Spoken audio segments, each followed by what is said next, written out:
Okay, welcome to this lesson on stoves or camp stoves for the outdoor ed course that you're taking. I'm going to demonstrate the camp stoves that we use. I don't want you to think that there are not other types of camp stoves out there. There definitely are. I have used white gas stoves for most of my career, but since I've discovered these isobutane stoves and the Littlbug stove that I'm going to show you, I don't think I'll ever go back to the white gas unless I go on a really long trip.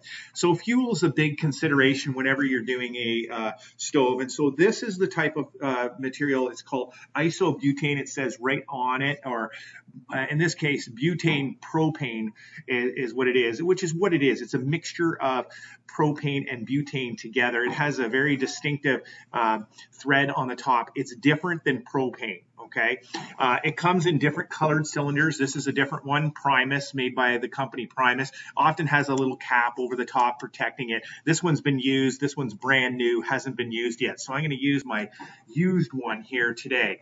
It comes with, this is just the fuel. It comes with a actual stove, which is in this bag here. I'll just open it up and show you the stove and the parts of it. Okay. So it comes in two parts. I think the only reason they take it apart is just it's a little safer to pack. You don't have to worry about damaging it while it's under transit. So this here part here is what we refer to as the burner, and this is the controller stem, okay? And this is going to attach here. I'll do that in a few seconds, and this will actually attaches this way, and then it goes onto the fuel cylinder, okay? So let me adjust the angle of the camera here, and then I'll go ahead and put this together.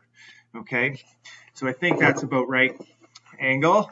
So here's my actual burner and my controller, and so the controller is threaded on this side and it threaded here, so I just put it in and I thread them two together. I do not have to push this thing really tight. Okay, so if you're a guy working from the shop, don't worry about it. Just a gentle snug tightness is all you need. It should come apart fairly easily. Okay, then this here has a thread that will go into the fuel cylinder, and I usually like to get it started and then just kind of twist it around. Sometimes I twist the bottom as well. It's up to you how you do that. It doesn't really matter. You'll hear a little gas leaking there. That's normal, and I can actually smell the gas that's leaked. It smells a lot like propane, and I don't need to crank this on really tight. Once I've kind of gotten past that, another half turn or so, and I probably have enough. And this is my controller knob. One of the things I didn't mention, but I really should, is before I twist it on, I should make sure that this is twisted in, okay? If I have it twisted out, as soon as I get it on, gas is going to start leaking out of the top of the burner here, and that's not a good thing, okay? I don't want that.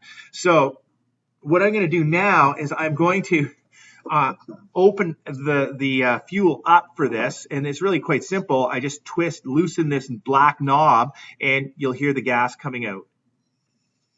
Then I grab my lighter and I give it a light.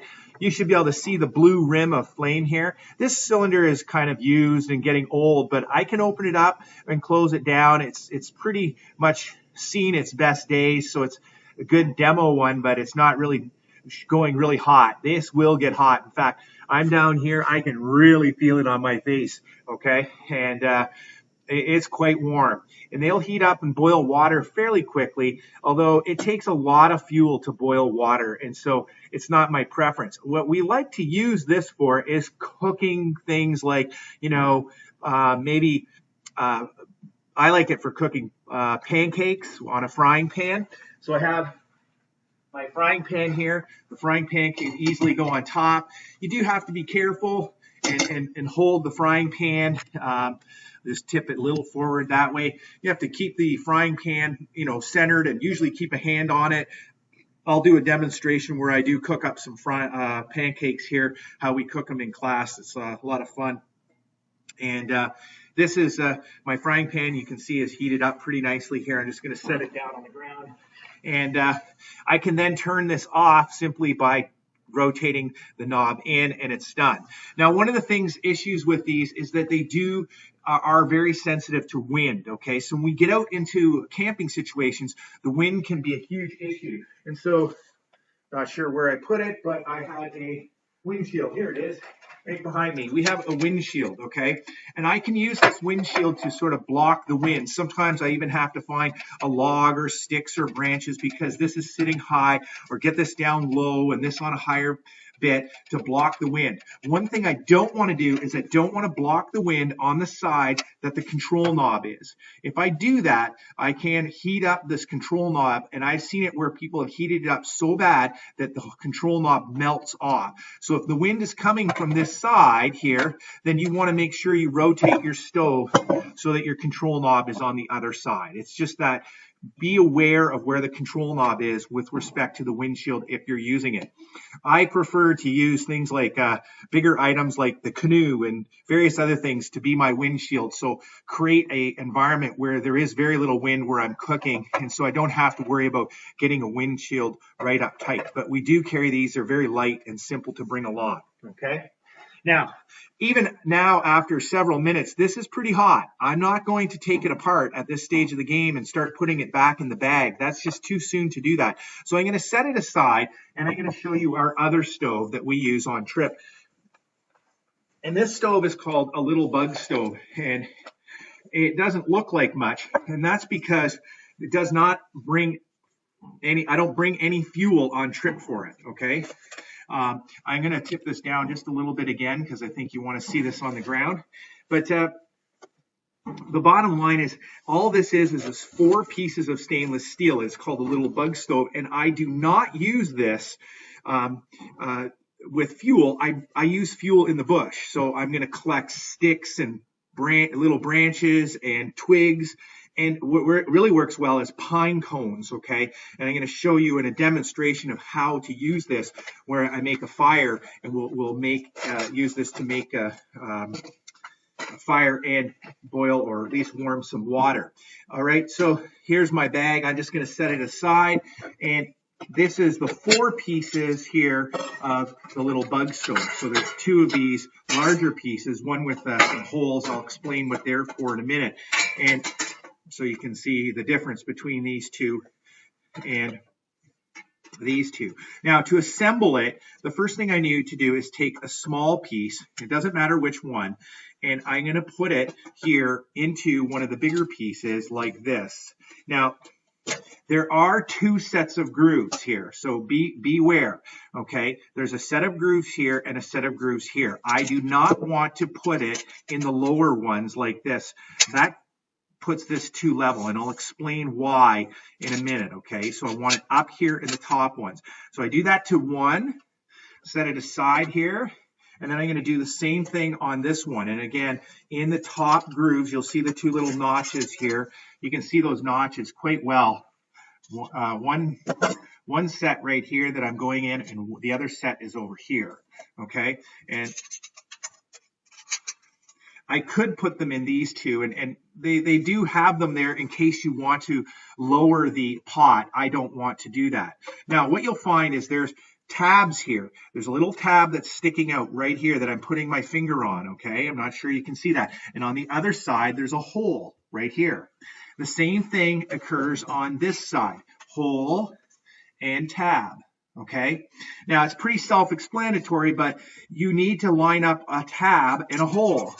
So this side, I have a tab here and a hole here. I stick the tongue part of this screen into this one, and I roll it over. And on this end, I push the tongue down in and pop it out. And what should happen, and hopefully you can see this fairly well, is that right in here, I'm going to tip that screen just up a little to make sure. Right in here where my finger is, there is a tab going through a hole. And if I rotate it to the other side, the same thing happens. Those have to be locked together. And if I go to the top side, there's also a tab and a hole that line up between the 2 top plates here that must be together. Then when I set this down on my table or on the ground, I can put a fair bit of weight on this, and it will support a pot.